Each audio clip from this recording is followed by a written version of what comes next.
Hello and welcome to Sports Corner Neil. I'm Neil Roseanne, and we have a great little video here for you today.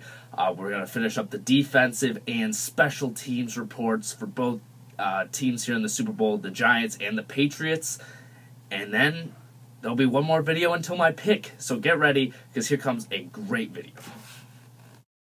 When we got done breaking down the offenses, the Giants led 3-2.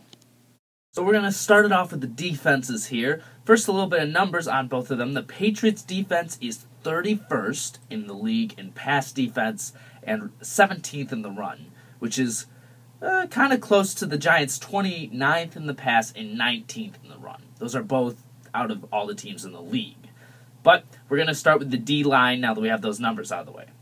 Now, both teams have a pretty tenacious D-line. If you look at the Patriots, they have Vince Wilfork, the big 300-pound behemoth in the middle of that 3-4 defense, along with Sean Ellis, who's on the outside, gets some great tackles as well.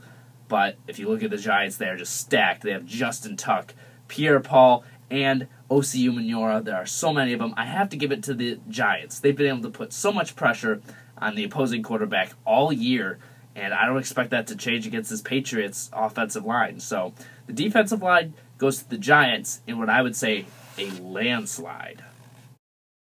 With a far superior defensive line, the Giants take a 4-2 lead here.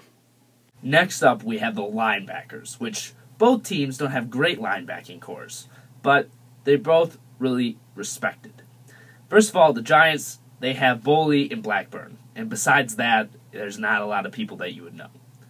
And they've been pretty effective. They've been able to force some fumbles, get some interceptions this year. But that's not in comparison to the Patriots, who have Gerard Mayo, Dane Fletcher. They've been making plays all year. They've been tenacious in the middle. And I expect that alone, the tenacity of those two in the middle, to really create a mismatch in the Patriots' favor. Patriots, I would say, have the better linebackers here. So in that aspect, they get a point. 3-4 is the score, and the Patriots trail by 1 in the breakdown. And that leads us to the secondary. Now, both secondaries are pretty weak. If you look at the Patriots, 31 in pass defense, the Giants 29th. A lot of room for improvement. But the Patriots, they have Devin McCourty, Patrick Chung, and Kyle Arrington. They've been making some plays. They've really locked down inside the 20s. But besides that, it's been a joke. Once you're from the 20 to the 50, it's just bad.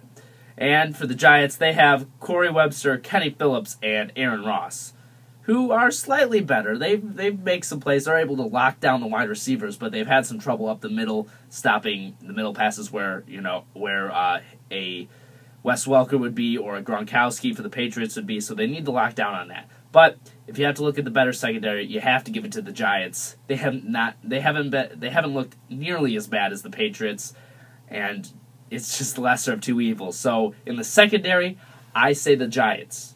They have the advantage. The Giants secondary was the lesser of two evils, and they take a 5-3 lead in the breakdown. And last but not least, it's time for the special teams, which could sometimes determine the outcome of games. I don't know in this one. Maybe, but I'm guessing that one team's going to win by at least, I'd say, 10 points. So special teams not a huge factor, but you need to win in all three phases, usually, if you really want to win the game. But for the Giants, they have Lawrence Tynes as their kicker. He's been pretty reliable all year, nailed the big one against the 49ers. Steve Weatherford, he's been pretty reliable as well, though I doubt that his punts actually caused the fumbles against San Francisco.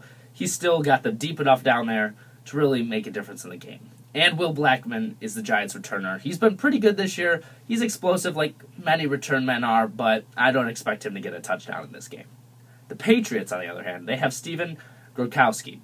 And he might not be an Adam Vinatieri, but he's still been really reliable. And if he needs to be called on in the fourth quarter, I expect him to definitely produce.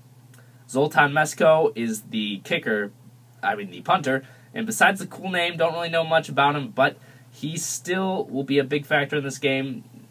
Field position will be huge. He needs to get the Giants back closer to their own 20. And Julian Edelman is the kick returner.